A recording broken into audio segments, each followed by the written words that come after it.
Hello everyone, I'm Dr. Ashish Reddy, consultant microsurgical andrologist, Andronine Hospitals, Begumpet, Hyderabad.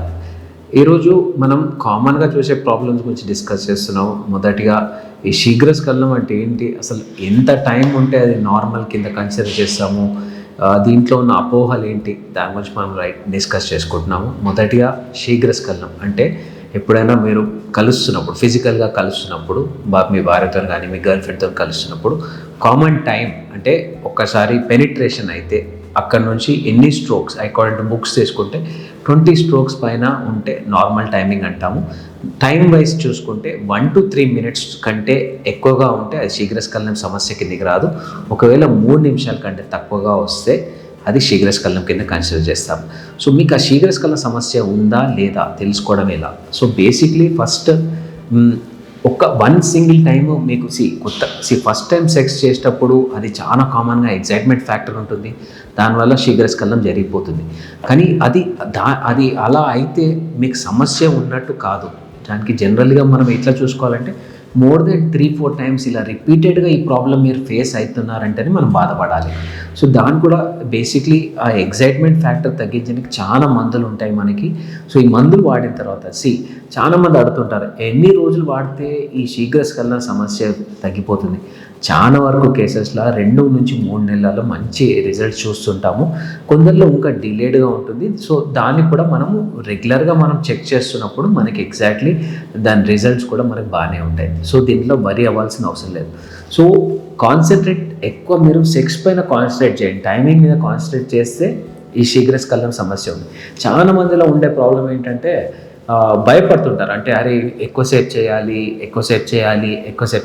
ఈ excitement వల్లనే శీఘ్రస్ఖలనం జరిగిపోతుంది. లేకపోతే చాలా ఓవర్ ఎగ్జైటెడ్ అయిపోతుంటారు, దానివల్ల కూడా ఈ సమస్య అవుతుంటుంది. సో సెక్స్ చేసేటప్పుడు just enjoy the act of sex, దానికంటే వేరే ఆలోచన పెట్టుకోకండి. కానీ ఒకవేళ శీఘ్రస్ఖలనం అవుతుంది అనుకుంటే డిఫరెంట్గా ఆలోచిస్తే, అంటే ఆ సెక్స్ గురించి కాకుండా వేరే ఏ విషయాన్ని గురించి అయినా ఆలోచిస్తే టైమింగ్ పెరిగే ఛాన్సెస్ ఉంటాయి. లేకపోతే ఒకవేళ చాలా అర్జెంటుగా వచ్చేస్తుంది మీకు అంటే జస్ట్ ఇక్కడ అంగం దగ్గర చిన్నగా ఇట్లా పట్టుకొని స్క్వీజ్ చేయండి.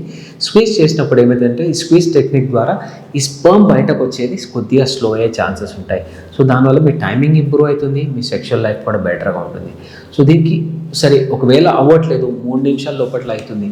సో ఇలా అవ్వడానికి 2 మేజర్ రీజన్స్ ఉంటాయి. ఒకటి అంగం దగ్గర ఉన్న సెన్సిటివిటీ అని ఉండొచ్చు, రెండోది ఇక్కడ నుంచి ఉన్న ఎగ్జైట్మెంట్ అని ఉండొచ్చు. సో అంగం దగ్గర ఉన్న సెన్సిటివిటీ ఉంటే, అంటే ఒకవేళ ఈ స్కిన్ పైన ఏమైనా చాలా సెన్సిటివిటీ ఉంటే చాలా వరకు కేసెస్లో స్తుంతి ఆపరేషన్ అంటే సర్కంసిషన్ చేస్తే ఇక్కడ ఉన్న సెన్సిటివిటీ తగ్గే ఛాన్సెస్ ఉంటాయి. కొందరిలో సివియర్ కేసెస్ ఆఫ్ సెన్సిటివిటీ ఉంటుంది, అంటే జస్ట్ ఇలా టచ్ చేయగానే చాలా మందికి స్ఖలనం జరిగిపోతుంది. అలాంటి కేసెస్లో మేము డార్సల్ నర్వ్ అబ్లేషన్ సర్జరీ అని అంగం పైన ఉండే నర్వ్స్ ఉంటాయి, దాన్ని కట్ చేస్తాము. సో కట్ చేయడం ద్వారా ఇక్కడున్న సెన్సిటివిటీ తగ్గిపోతుంది. సో వీళ్ళకి ఈ శీఘ్రస్ఖలన సమస్య కంప్లీట్గా బయటకు పడతారు. లేదు ఇక్కడ నుంచి ఎగ్జైట్మెంట్ ఫ్యాక్టర్ ఉంది, సో అలాంటి వాళ్ళకి SSRIs అని మెడికేషన్స్ ఉంటాయి. సో కామన్ SSRIs మనం చూసుకుంటే పెరాక్సిటిన్ ఉంటుంది, డెపాక్సిటిన్ ఉంటుంది. అలా మనం పెరుగుతున్న కొద్దీ, అంటే సమస్య బేసిక్ డ్రగ్స్తోని సెటిల్ కాకపోతే హయ్యర్ డ్రగ్స్కి వెళ్ళాల్సి వస్తుంది. ఇలా హయ్యర్ డ్రగ్స్ అనేది ప్రతి పేషెంట్ టు పేషెంట్ చాలా డిఫరెంట్గా ఉంటుంది. సో ఒక నార్మల్ ప్రాబ్లం ఉంది, సో వాళ్ళకి బేసిక్ పెరాక్సిటిన్ స్టార్ట్ చేస్తాం. కొద్దిగా ఉంది అంటే వాళ్ళకి డెపాక్సిటిన్ స్టార్ట్. ఇంకా అడ్వాన్స్ ప్రాబ్లం ఉన్న వాళ్ళకి హయ్యర్ లెవెల్ ఆఫ్ డ్రగ్స్ ఇస్తుంటాం. సో ఏదైనా గుర్తుపెట్టుకోండి, ఎవ్రీ ప్రాబ్లమ్కి ఏదో ఒక ఆన్సర్ డెఫినెట్లీగా ఉంది. సో మీరు వరి అవ్వద్దు. శీఘ్రస్ఖలనం ఉంటే మాత్రం డెఫినెట్లీ మీ దగ్గరలో ఉన్న ఒక ఆండ్రాలజిస్ట్ని కన్సల్ట్ చేయండి.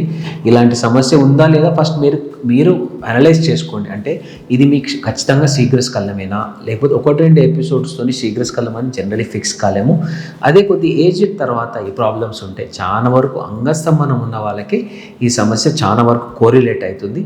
సో వరి అవ్వద్దు. ఏమన్నా ఉంటే కింద కామెంట్స్లో తెలియజేయండి, లేకపోతే వచ్చి నన్ను ఒకసారి హాస్పిటల్లో కలవండి. Thank you.